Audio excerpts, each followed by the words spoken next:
High hello everyone, welcome back to my channel.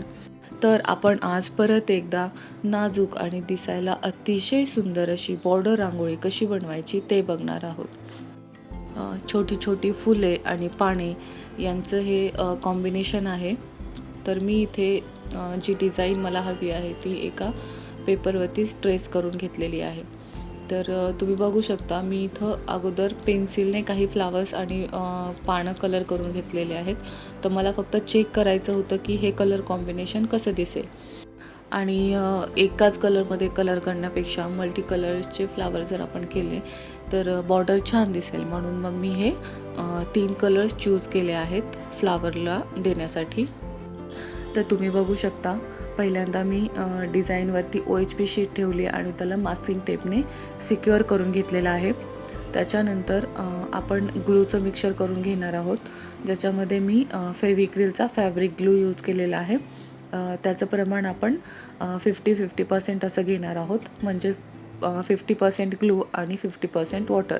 तर ते आपल्याला व्यवस्थित मिक्स करून घ्यायचं आहे आणि त्याच्यानंतर ते ब्रशनी आपल्याला OHP शीटवरती अप्लाय करायचं आहे. यासाठी मी इथे 100 मायक्रॉनची OHP शीट वापरली आहे. तुम्ही कुठल्याही मायक्रॉनची वापरू शकता. मायक्रॉन म्हणजे थोडक्यात की त्या OHP शीटची जाडी किती आहे.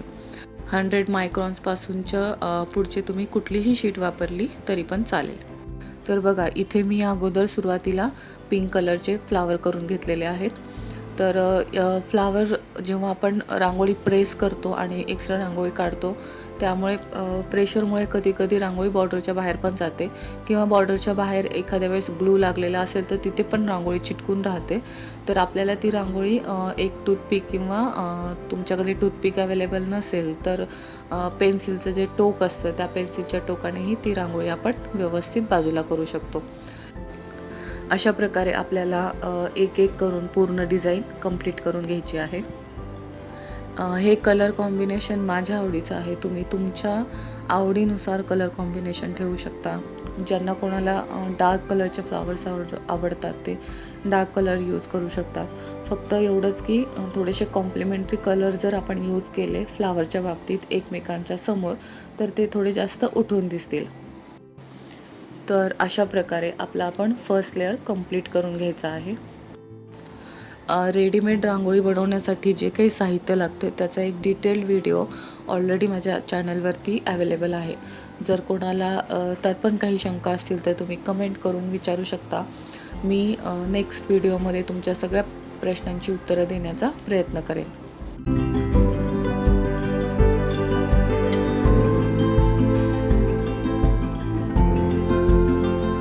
डिझाईन जितकी नाजूक असेल आणि जितकी ती इंट्रिकेट असेल तर त्यासाठी आपल्याला तेवढाच जास्त वेळ द्यावा लागतो.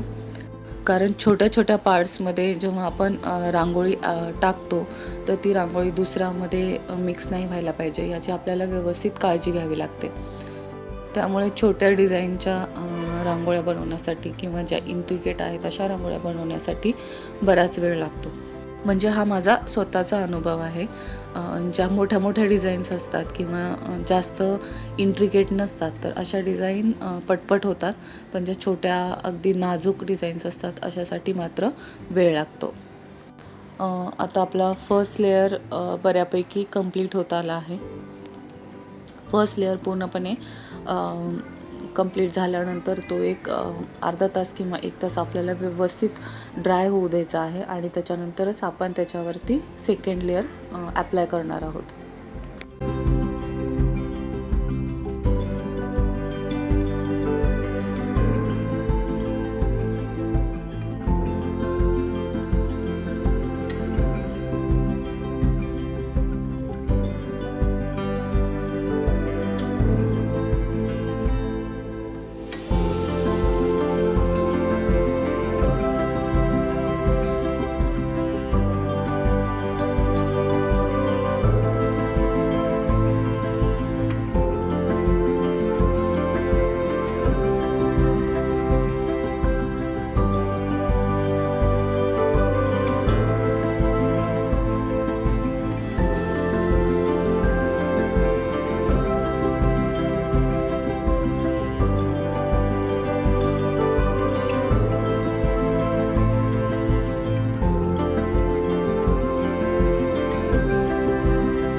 फर्स्ट लेअर आता आपला कंप्लीट झाला आहे.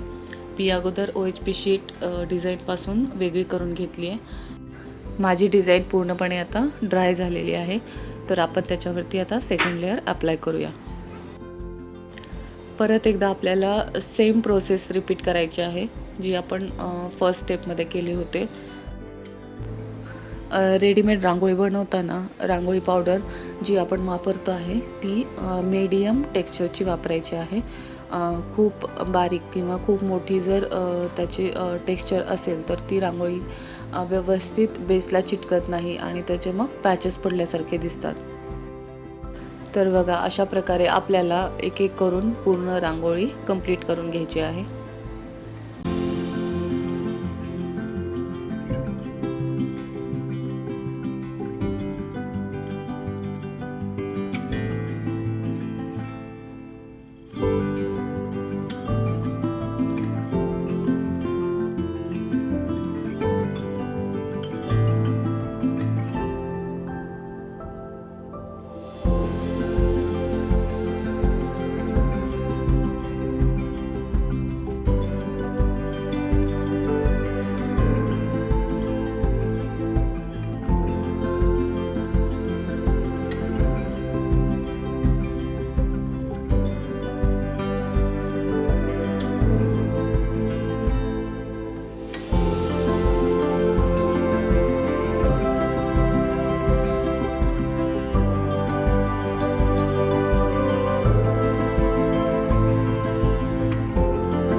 बॉर्डर रांगोळी आपण वेगवेगळ्या पद्धतीने वेगवेगळ्या ठिकाणी वापरू शकतो.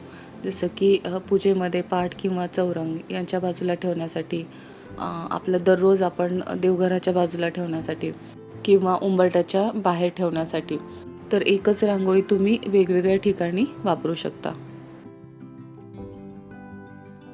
तर आपला दुसरा लेअर पण आता ऑलमोस्ट कंप्लीट झालेला आहे. सेकंड लेअर पण आपल्याला व्यवस्थित ड्राय करून घ्यायचा आहे.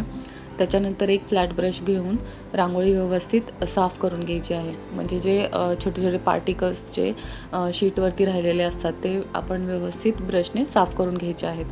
त्यानंतर जे एक्स्ट्रा थोडीशी बाजूला OHP शीट राहिली होती ती मी सीझरने कट करून घेतली आहे.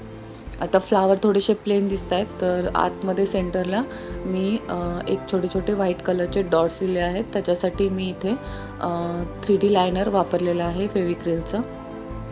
वाटलंच तर तुम्ही ॲक्रिलिक कलर पण वापरू शकता किंवा मग रांगोळीचे पण छोटे छोटे डॉट्स इथं देऊ शकता. तर अशा पद्धतीने आपली सुंदर अशी मल्टी कलर फ्लावरची बॉर्डर तयार झालेली आहे.